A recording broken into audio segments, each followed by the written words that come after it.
Hello everyone, welcome to the Edu Everybody. Let's experience the education. जैसे कि हमने अपने पिछले वीडियो में acid bases and salts chapter start किया था, मैंने इंट्रोडक्शन पार्ट बनाया था और आपको इंडिकेटर्स समझाए थे। तो आज की इस वीडियो में हम डिस्कस करने वाले हैं उसी चैप्टर को आगे। और अगर आपने पहला वीडियो नहीं देखा है तो आपको आई बटन पर उसका लिंक मेंशन है, आप जा करके देख सकते हैं, समझ सकते हैं, बिकॉज इंडिकेटर्स को बिना पढ़े हम एसिड्स के कॉन्सेप्ट को नहीं समझ पाएंगे। नेक्स्ट आज हम डिस्कस करने वाले हैं एसिड्स एंड बेसिस के बारे में कि ये क्या होते हैं, हम इनका आइडेंटिफिकेशन किस तरह से करते हैं। तो let's start the video with the concepts of acids and bases. तो सबसे पहले हम डिस्कस करेंगे एसिड्स के बारे में कि एसिड्स क्या होते हैं। तो अगर मैं बात करूँ एसिड्स की प्रॉपर्टी की, तो सबसे पहली बात तो ये टेस्ट में कैसे होते हैं। तो दे आर सोर इन टेस्ट। ओके, खट्टा होता है टेस्ट में एसिड। और एसिड हम हर एसिड को टेस्ट नहीं कर सकते, बट अगर हम यहाँ पर बात करें एज एन एग्जाम्पल कि कैसे पता है हमें, तो we have seen the vinegar. ठीक है, विनेगर हमने देखा है, विनेगर में एसिटिक एसिड होता है और ये सोर भी होता है। ठीक है, तो हम यहाँ से समझ सकते हैं कि इट इज सोर इन टेस्ट। सेकेंड प्रॉपर्टी जो हम देखते हैं वो है इनके इंडिकेटर्स। तो इनके इंडिकेटर्स में हमारे पास हमने डिस्कस किया था litmus indicator, then methyl orange, और उसके बाद हमने डिस्कस किया था फेनोल्फ्थालीन।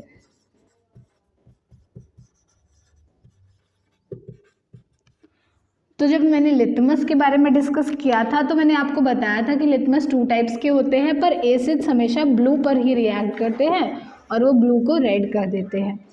मिथाइल ऑरेंज का कलर हम बात कर चुके थे, एसिडिक मीडियम में रेड होता है। और फेनोल्फ्थालीन मैंने आपको फाइंड आउट करने के लिए दिया था, तो मैं यहाँ मेंशन कर रही हूँ, phenolphthalein is colourless in acidic medium. ये हो गए इसके इंडिकेटर्स। अब जरा बात करते हैं डिफाइन करने की। तो डिफाइन करने से पहले हमें देखना होगा इसका एक रिएक्शन। जैसे मैंने देखा कि मेरे पास HCl है। ओके, तो ये एक एसिड है और अगर मैं इसको एक्वा सोल्यूशन में लूँ तो क्या होगा, ये अपने आयंस में ब्रेक हो जाएगा।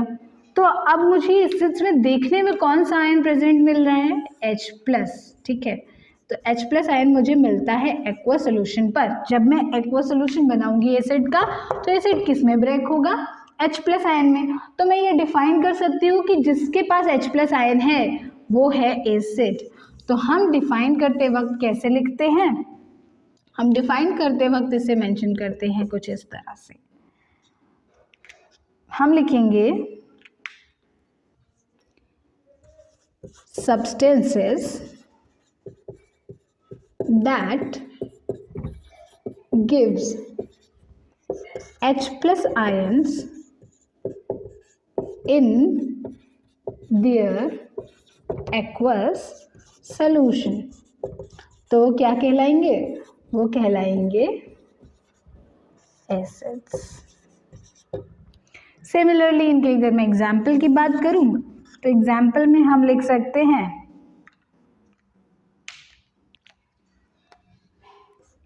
HCl, H2SO4, या फिर हम देखते हैं CH3COOH।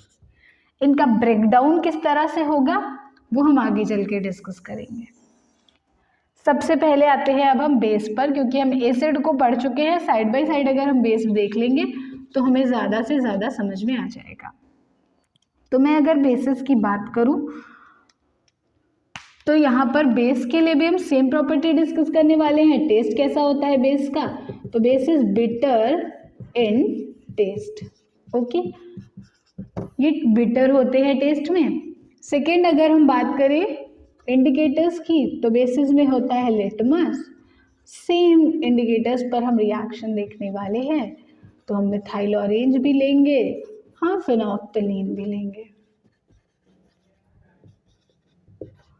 तो हमारा लिटमस को ये किस तरह से शो करेगा, लिटमस पर ये कलर शो करता है रेड को टर्न कर देता है ये ब्लू, मिथाइल ऑरेंज हो जाता है इसमें येलो, और फेनोल्फ्थालीन शो करता है पिंक।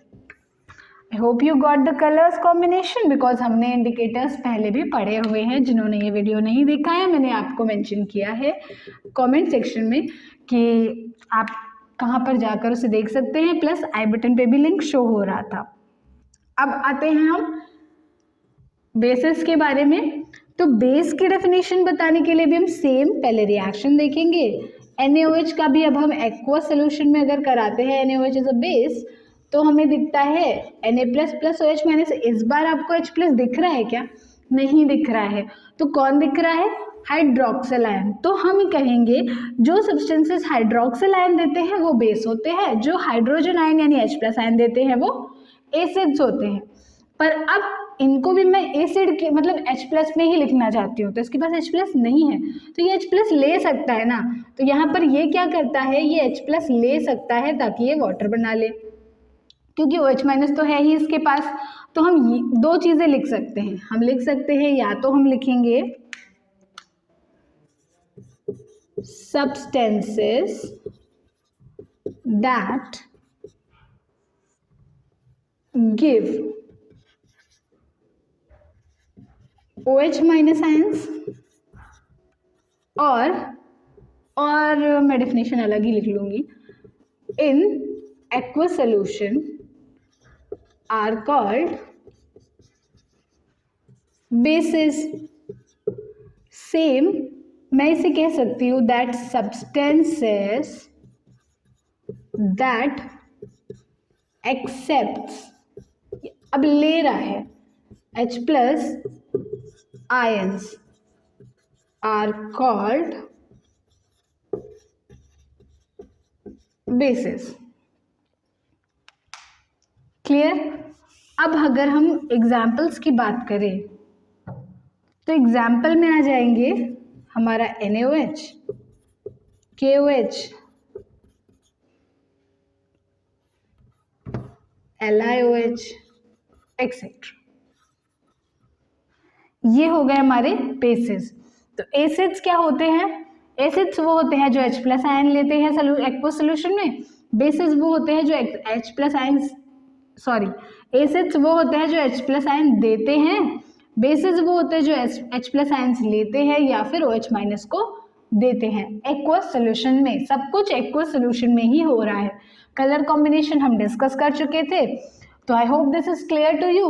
अब हमारा जो नेक्स्ट पार्ट है इसका, वो बेसिस में ही थोड़ा सा एक्सटेंड होकर हमें एक टॉपिक और बढ़ना है जो है अल्कली। आप सभी जानते होंगे, सबने नेम पढ़ा होगा, पर हमें काफ़ी कंफ्यूजन हो जाता है आखिर बेस क्या है, अल्कली क्या है। कई लोग कहते हैं बेस को ही अल्कली कहते हैं, ऐसा बिल्कुल भी नहीं है। ये आपको इस वीडियो के बाद क्लियर हो जाएगा। तो अगर मैं डिस्कस करूँ अल्कली को, तो सबसे पहले हम दो बेसेस लेते हैं, ठीक है। मैंने लिया बेस 1 और बेस 2, और मैंने दोनों की रिएक्शन एक चीज़ से कराने का डिसाइड किया, वो था वाटर। तो जब मैंने वाटर में इसे डाला तो ये तो वाटर में सॉल्युबल हो गया, पर मेरा बेस 2 वाटर में सॉल्युबल नहीं हुआ। तो अब मैंने देख लिया कि प्रॉपर्टी क्या जा रही है, कोई बेस सॉल्युबल है वाटर में और कोई नहीं है। तो ऐसे में हमने डिसाइड किया जो सॉल्युबल है उनका नाम हमने रख दिया एल्कली, और जो नहीं है वो इनसॉल्युबल है, ठीक है। तो इस तरह से हम क्या समझे कि जो बेसिस होते हैं जो वाटर में सॉल्युबल होते हैं वो एल्कली होते हैं। तो अगर मैं लिखूं कि एल्कली क्या है, तो we will write alkali is a water soluble base. तो हमें 2 पॉइंट्स मिले यहाँ पर। पहला पॉइंट हो गया, पहले तो बेस होना चाहिए ना, तो पहला पॉइंट हो गया बेस, फिर वाटर सॉल्युबल होना चाहिए, उसे इनसॉल्युबल नहीं हो सकता, ठीक है। तो ये था एल्कलीज के बारे में हमारे 2 पॉइंट्स। तो अब आता है एक स्टेटमेंट जो बहुत देखने को मिलता है, that all alkalis are bases but all bases are not alkali.